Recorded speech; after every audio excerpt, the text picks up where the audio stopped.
All right, so after I made yesterday's video, the gloves came off and the exchange wars between Binance and FTX continued.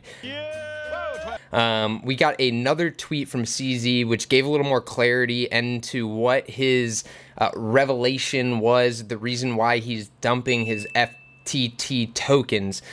He put out yesterday, liquidating our FTT is just post-exit risk management, learning from Luna. We gave support before, but we don't pretend to make love after divorce. We are not against anyone, but we won't support people who lobby against other industry players behind their backs onwards. So I guess what CZ is implying here is that he is dumping his FTT tokens because he doesn't agree with FTX's business practices. He is upset apparently about maybe it's on the political side. As we know, Sam is very involved in politics. He's working on drafting a bill right now for crypto, and maybe CZ saw something in that bill that he feels like is backstabbing other industry players, and is a business move on FTX's part, which would not surprise me at all. And I wouldn't, if the shoe was on the other foot, I would expect the same from Binance. Okay, I'm not. We're covering this sort of from CZ's angle, but I am by no means protecting Binance. I think they're all businesses, right? They're all going to try to act within their best interests. If they see an opportunity for an edge, 9 times out of 10, they're going to take it. Now, CZ does claim to be more on the pro-crypto front. He doesn't want to damage other companies. Whether he is, saying that from the heart or not, I don't know. I'll let you decide. But again, this is what he is claiming the reason for them to be dumping the FTT tokens. His revelation is that FTX is doing some stuff that he doesn't agree with behind the scenes. And he throws a little Luna slap on this tweet, which is kind of a heavy hand to play, right? He's sort of insinuating that they've learned some risk management stuff from Luna. Now, is he implying that FTX is going to have a Luna sort of situation? I don't know. I think at this point he's sort of like, I think that a lot of these tweets are pretty strategic on CZ's part. There's a lot of lines that you can draw into the strategy that he is applying. Whether that's the case here or not, I don't know if this is strategic or if he's just a little fired up about something that he saw that FTX is doing, Sam Bankman-Fried is doing. But again, heavy hand to throw Luna into the situation, comparing FTX to Luna. Not a direct comparison, but it's sort of implied through that tweet. Now, in response, we have a thread from Sam. After all of this came out, Sam sort of took the high road, I guess, from this, and he says, a competitor is trying to go after us with false rumors. FTX is fine. Assets are fine. Details. FTX has enough to cover all client holdings. We do not invest client assets, even in treasuries. We have been processing all withdrawals and will continue to be. Some details on the withdrawal speed. He includes a link. There has been a lot of USDC stablecoin withdrawals from the exchange, like a lot, billions. So that's something that a lot of people have been concerned about, is with all these withdrawals, will they continue to process them? That's what Sam says here. Look, we're fine. We're going to continue to process withdrawals. This is all just FUD. He goes on to say it's heavily regulated. Even when that slows us down, we have gap audits with greater than $1 billion of excess cash. We have a long history of safeguarding client assets, and that remains true to today. Long history. I don't know about that. They haven't been around for that long. I mean, the whole crypto industry is pretty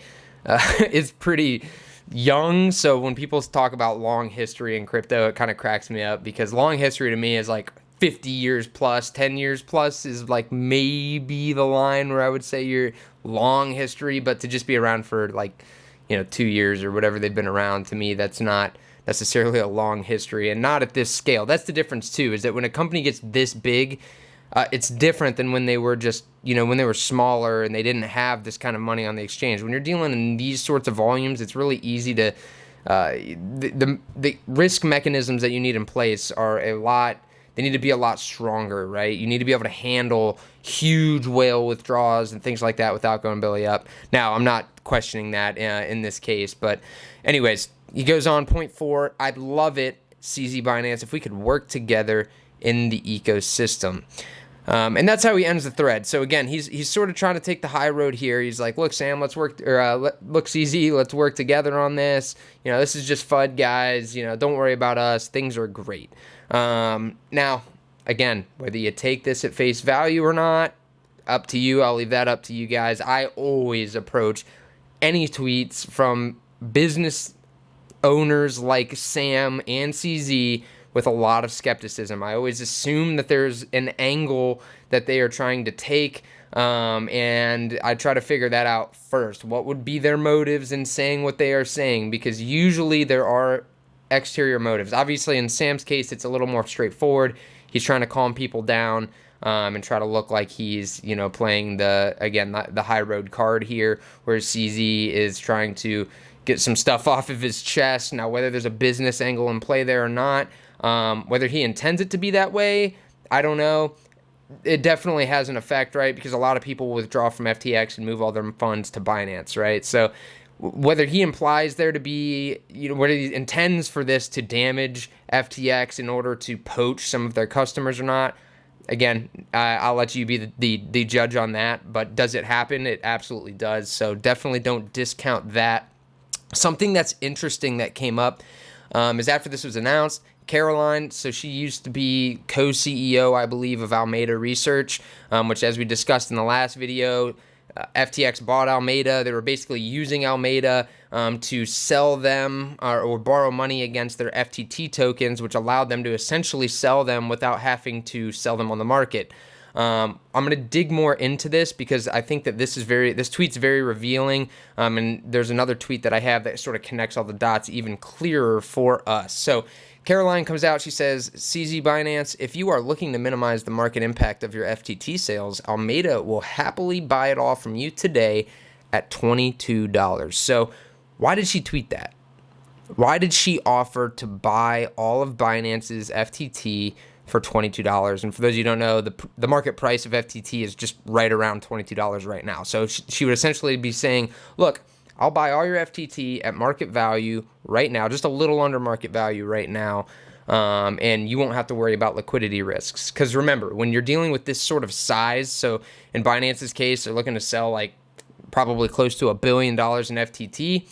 You can't just go to a market and sell it. You got to do it over time, and every time you sell, you're driving the market price down. So unless there's buy pressure to offset your sales, you're going to end up pushing the price down. So the odds of Binance being able to sell all their FTT at $22 is pretty slim unless the market turned around somehow and buying pressure offset their selling. So she's offering them a way out, basically, with no slippage is what they would call that, so they can sell it all at $22. They don't have to worry about pushing the price down. They get out easily. Things are great, right? Again, why would they do this?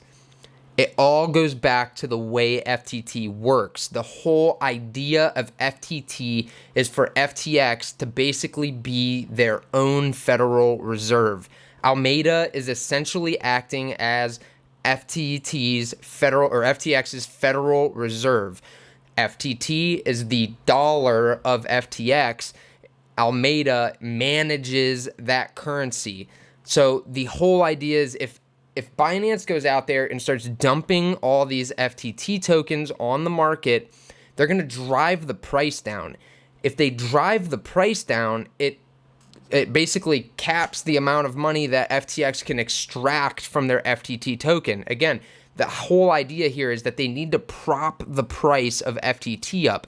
This is why they have Alameda, so that way team members can give their FTT token to Alameda, take out a loan, borrow against that FTT, which allows them to essentially cash out their FTT without harming the market value of it. That, again, Alameda is acting as the Federal Reserve of FTX. That is the whole thing here. And again, it's sort of coming together and clicking for me after I'm reading all of this of how this all works. But again, in a nutshell, that's what's going on here.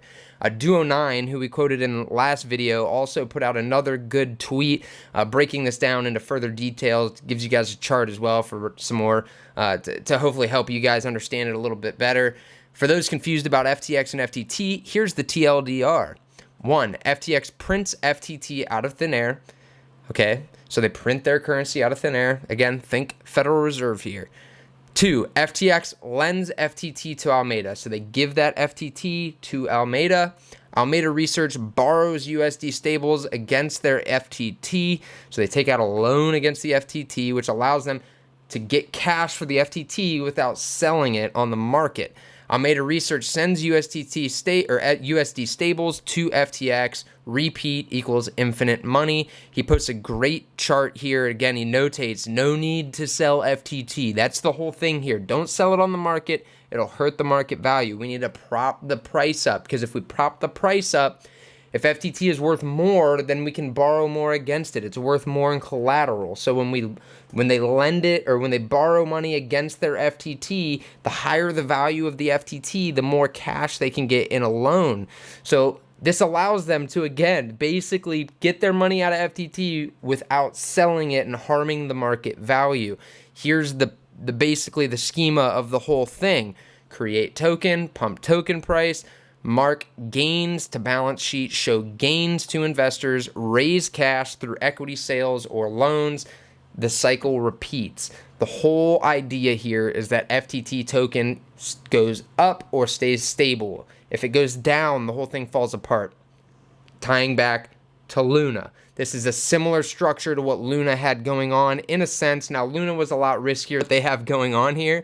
So it's not necessarily a one-to-one comparison, but it's a similar idea. Now, this is not just FTX. This is what people need to realize. Binance has their own token as well, BNB, right? I would not be surprised, and I haven't done my research on this, but I'm sure they have a very similar structure going on with BNB over at Binance. So for Binance to be upset about this structure would be sort of calling the kettle black, right? Like it's all very they're very similar in design, right? So I don't think that is necessarily the problem that Binance has with FTX. Again, it seems like it's all on the political side. They have issues with the backstabbing that they have seen out of Sam Bankman-Fried. They don't like it. At least that's what they are claiming. But again, Binance is not necessarily a golden child here either. They have the same thing going on. The only difference is they have a layer one. So they have the Binance Smart Chain. BNB is used as the primary currency on the Binance Smart Chain. So there's an additional value proposition for Binance's BNB token that does not exist with FTX. But again, now we know how the whole money printer works, what the whole idea is behind exchange tokens. Again, this is sort of eye-opening for me because I always knew it happened, but I didn't really think about it in detail of the use that exchanges could get out of their own tokens. Now it all makes sense to me. This is essentially, again, it's a money printer. It's also why the value of these exchange tokens seem to hold up so well in the market, and it's because these exchanges put just about everything into making sure that tokens value stays strong relative to market, because that's how this whole, again, money well continues to work. If the price goes down, the money well dries up and they can't pull their money out any longer, because if the price starts to fall, again, they have to print more. You create sort of a death spiral situation, just like with Luna. So guys, I hope this offers some clarity to you guys. I'll continue to cover the situation. It's good to get some clarity on what CZ was actually referring to as his revelation. I don't think that FTX is going to go insolvent. Now, they are going to be stress test here without a doubt. All these withdrawals that are coming out of the exchange, definitely going to stress test FTX. So we'll see how they handle this, how well they handle this. This will be a true test of how strong they are. And just like I said in the last video, guys, if you have money on FTX, it's probably a good idea to just pull it off into a private wallet for now, just until this whole thing blows over. If nothing happens, then you're safe. You move it back on. But if something does happen, then you protected yourself. So again, guys, just my 2 cents on the situation. If this is your first time to the channel, please like and subscribe. And with that being said, I will see you guys next time.